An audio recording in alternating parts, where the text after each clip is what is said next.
Hi friends, the last few lectures we are concentrating our attention on externalities, and we are trying to figure out how these externalities is affecting the market. Uh, a very interesting impact of externalities on the market would be understood with the help of two diagrams which I'm going to show you. uh, Whenever there is a difference between the private cost and social cost, we say there is an externality, or if there is a difference between a private benefit and social benefit, there is an externality, right? Now, what happens because of this externality? How does it change the market outcome? We know that the market outcome is discovered by the demand and supply forces in a market economy, right? So when we consider only the private cost and the private benefit, uh, the private cost and private benefit would give us a particular market equilibrium, right? Similarly, if we account for externality, we expect that the market equilibrium would change. So, what exactly happens if there is a negative externality? How does the market equilibrium change? If there is a negative externality, we would find that uh, a negative externality results in a overproduction of negative goods, overproduction of polluting goods. This would be explained to you with the help of graph shortly. Similarly, if there is a positive externality, that results in the underproduction of goods. When I'm saying overproduction of goods, I mean overproduction with reference to what is socially desirable number of goods to be produced, right? So if there is a negative externality, what we find is the number of goods, polluting goods produced is more than what is socially desirable. And if there is a positive externality, the number of goods or services produced is less than what is actually what is desirable to be produced. Let us understand this with the help of some graphs. So what you find over here is a equilibrium, market equilibrium graph, which shows what happens with the negative externality. So what you find over here is on the x-axis there is a demand or for the quantities which is being produced. Some goods, it could be goods or it could be services, and the y-axis would reflect the price or cost. So you see that there are three different colors I have used here. One blue color curve, what you see over here, is labeled as D, and that is a demand curve, right? As a demand curve, and this demand uh, curve is basically reflecting both the private demand and social demand. Uh, there is a supply curve, which is the quantity of goods which are being supplied in the market.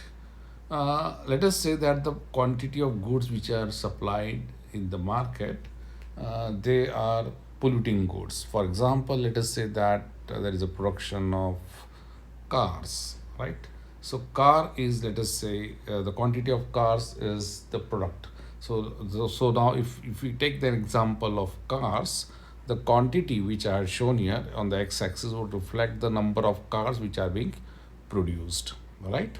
And the y-axis would reflect the cost of producing that car, right? So when I'm, if you look at the supply curve, which is at the private cost, marginal private cost, we would find that the marginal private cost curve meets the demand curve or marginal benefit private benefit curve at point A. So at point A, you have an equilibrium, right? So this equilibrium, which is denoted by point A, is obtained by the intersection of the demand curve, which is reflecting the private marginal private benefit, and the supply curve, which is reflecting the marginal private cost.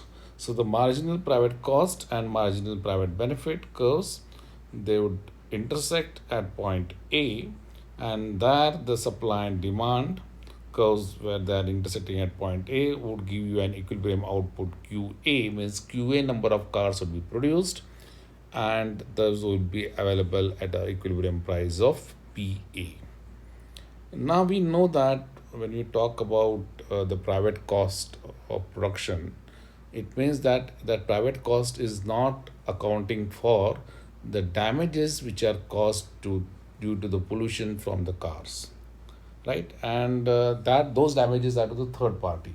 So if we internalize those damages, or if we monetize those damages, quantify those damages as an external cost, then add it to the marginal private cost, you would expect that the cost, the desirable cost of production of the car would be higher than the private cost, right? So you see here a green curve which are shown, which is above the red curve, right? The red curve would show you the production or supply at the private cost, and the green curve would show you the supply at the social cost, right?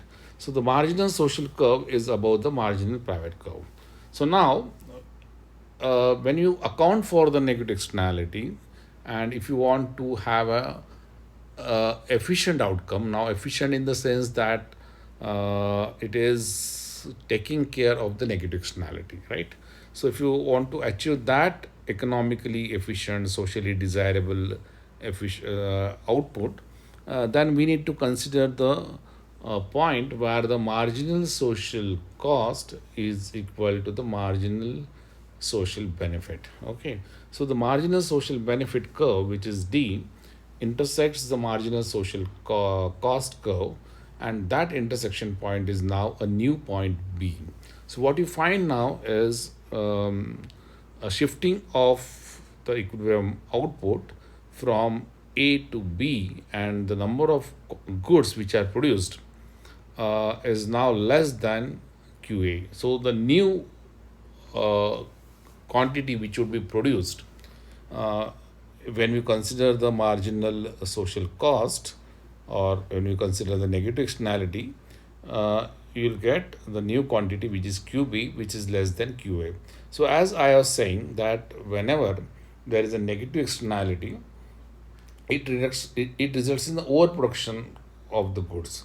So if you neglect the negative externality, then you see that the negative externality cost, then you find that the market is producing uh, it is overproducing the polluting goods. That means QA is the quantity which is not desirable, it is being overproduced, right? And the desirable quantity which has to be produced uh, is QB. And how do we get QB?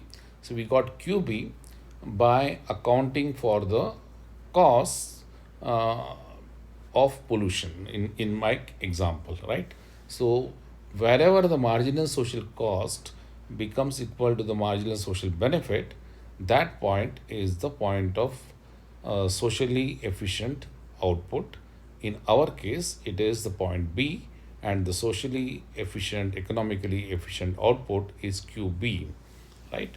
So this is how we have internalized the negative externality, and this overproduction, what happens because of this overproduction, if we were producing QA instead of QB, that results in the loss of welfare or loss to the environment, which can be captured by a term called as dead weight loss. So that dead weight loss is a triangle which is AB, and C is not shown here, but if you consider this triangle formed by the intersection of MSC and MPC line, right, with the demand curve, that triangle is called as a dead weight loss triangle, right? And it is a cost, okay, it's a loss of welfare or loss of environment because of overproduction from QB to QA, right? So if you shift that QA to QB, that deadweight loss becomes zero, right? How do you do that? That is done by what is known as Pigovian subsidy that we'll discuss later. Okay, so I hope that you have understood how equilibrium with negative externality can be represented graphically, and what is deadweight loss, right? Similarly, if you talk about representing the positive externality on a graph and understand the positive externality, the what happens because of positive externality, again this graph becomes very handy. The same graph where you have the quantity on the x-axis, the quantity of goods or quantity of services produced on the x-axis, and the prices, the marginal prices on the y-axis. So if you consider the demand purely from the private benefit perspective, right? Benefit perspective. So the demand, if it is reflected by only the marginal private benefit, then that gives you the blue line here. So the blue line is the demand line, but it considers only the marginal private benefit, the benefit only to the consumers of those positive externality, and it does not quantify the positive externality to the society, positive benefit to the society, right? So if you consider that as a demand curve, the blue line, and if you consider the supply curve, which would reflect the private cost, marginal private cost, right? The supply curve at the marginal private cost would intersect the demand curve, which is the marginal private benefit curve, and you would get a equilibrium point A and the equilibrium output QA. But that equilibrium output QA, right, is not the socially desirable output. Why is that not the socially desirable output? Because we are considering a case of positive externality. We say that if if there is a positive externality, then it's not simply the stakeholders, that is the buyer and seller, which is going to benefit. It is also going to benefit the society at large. Hence we need to, and hence we need to make sure that there is enough production. But here you find that there is an underproduction. Instead of QB, the market is producing only QA number of socially desirable goods. What could be the socially desirable goods? Let us say vaccines. If you are considering vaccines as the positive externality good, right, you will find that only QA number of vaccines are produced and administered to the people, right?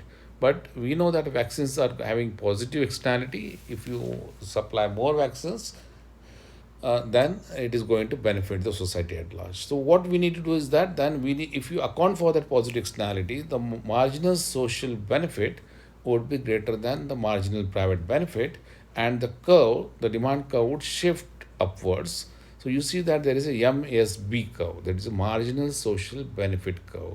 And now this marginal social benefit curve, a new demand curve, would intersect the same supply curve, and wherever this supply curve intersects the marginal social benefit curve, there we would say that the marginal social cost is equal to the marginal social benefit, and that becomes your optimum point. It is a economically efficient, socially desirable optimum point. So that you see here in this case is QB, which is greater than QA. So once you account for positive externality, right, that would give us a new quantity QB, and if you don't account for that, that would result in the underproduction of positive externality goods, like in this case QA. So what happens if there is a production of QA instead of QB? The desirable is QB, but if you are producing only QA by neglecting the benefit of positive externality, then you get what is known as the dead weight loss, so which is shown in pink over here, right? So the dead weight loss is a loss to the people because of underproduction of positive goods, right? So I guess that you have understood that positive externality results in the underproduction of positive goods, and that leads to the deadweight loss. Similarly, you also now know that negative externality results in the overproduction of polluting goods, and that also results in the deadweight loss. Okay, so the aim should be to make the deadweight loss zero. Okay, so how do you do that? That we will discuss by studying what is known as Pigovian subsidies.